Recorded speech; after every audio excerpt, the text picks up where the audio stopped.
As with any formula, if we have all of the variables given or derived but one, we can solve for that one unknown variable.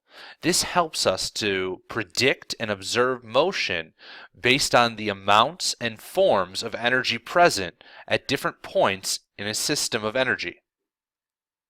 To solve for the missing variables, it's a three-step process. Step 1. Determine the form of energy and select the correct formula. This is in a scenario where we already know how much energy is present and at least one or two of the other given variables, leaving only one variable unknown in the formula. Once we've determined the formula to use, we're going to substitute all given information into the formula. Then we'll evaluate to find the unknown variable. A .624 kilogram basketball has 52.7 joules of gravitational energy when it bounces. How high does it bounce?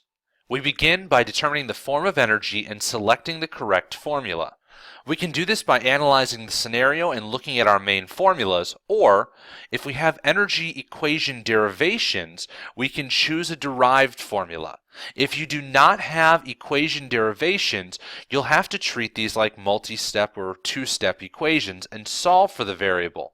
If you use these derivations, all you'll have to use is the order of operations to calculate out your answer.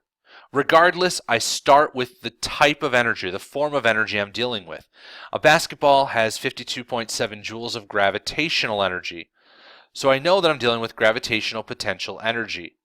If I don't have my derived formulas like this, I would just use Eg equals m times 9.8 times x, fill in the information, and solve for the unknown. If I have my derivation chart, I can ask myself, what am I solving for? It's asked for how high did it bounce. This is a measure of displacement. So I'm going to go over to where displacement is and find that formula. This has x, or displacement, already solved. Now I'm going to go back, I'm going to take my given information, and I'm going to substitute it into the formula. I know my gravitational energy, I know the mass of the ball, and now I just need to go through and evaluate the unknown variable. If you did not use a derived formula or derived equation, you'd be solving for x. Since we have x by itself already, I'm just going to evaluate the right side. Whenever I have a formula or equation that has a rational expression, so a big old fraction, I'm going to simplify the numerator and denominator. 9.8 times 0.624 gives me 6.1152. I like to round to a couple decimal places until I get to my final answer. It makes the answer a little bit more exact. 52.7 divided by 6.11252 gives me 8.62 meters. Make sure your answer is reasonable and make sure that it has a unit. Now, 8.62 is a lot for a basketball to bounce, but it started with a lot of energy. Let's try an example problem together. A 1,200 kilogram car begins to slow down but does not stop. It had 56,250 joules of kinetic energy before slowing down and dissipating 25% of its energy while braking. How fast is it moving at this point in its motion? So this brings in some of the skills from our percentages lesson as well. We have a car, it's driving quickly, and then it slows down. 75% of that energy is still kinetic. 25% of that energy has been dissipated. So I need to find how much energy is still useful. So I take 100%, which represents all of the energy, our full kinetic energy we started with, and I'm going to take away 25%. 25% of that has been dissipated. Remember, this energy isn't lost, it was just used in other forms. It just cannot help us move forward. 75% of that total energy was kinetic. So I can take my original amount and multiply it by the decimal version of my percentage to get 42,187.5 joules. I found what percentage of energy is still kinetic. I turned that percentage into a decimal by dividing by 100, and then I multiplied that value by the original amount of energy. I now know what 75% of 56,250 joules equals. This is how much kinetic energy we have to work with. I know the car's mass. I want to find its velocity. So I'm going to go back to my equation charts. The object is moving. I know it's moving, it's just moving less. Because I drew out my pie charts, I know that this is all kinetic energy. So I'm going to start with kinetic energy. Now I need to figure out what I'm solving for. When it asks how fast is it moving, it's asking for a measurement of velocity.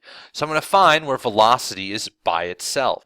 It even says up top, solving for velocity. V equals square root of 2 times the kinetic energy divided by the mass of the car. I'm going to start by writing out that formula at the top. Write out the original version of the formula. Substitute in given information, just like we've done with all of our formulas.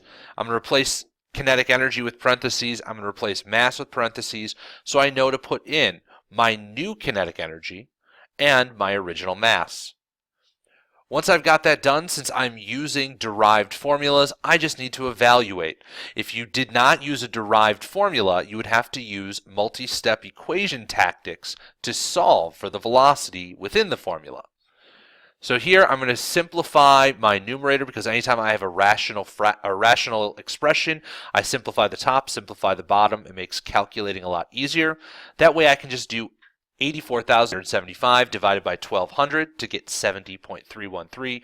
Leave yourself a couple decimals when you round, so that way you get a more exact answer. Take the square root of 70.313 to get 8.39 meters per second. Make sure your answer is reasonable. 8.39 meters per second isn't particularly fast, but this is after the car has slowed down a fair amount. My unit is correct. It's meters per second. Always make sure that your unit matches the variable that you're solving for. Try this example problem on your own. A .625 kilogram basketball hits the ground with 85 joules of energy, and 35% of that energy is dissipated. How high does the ball bounce on the first bounce? To begin, you need to find out how much energy is actually transformed into elastic energy. 35% is dissipated, so the rest has to be all elastic energy. We can assume that that elastic energy is going to turn into gravitational energy. Since we know the mass of the ball, we can find the gravitational energy. We'll be able to solve for the height or the displacement of the ball on its first bounce. How high can the ball get with 65% of that 85 joules?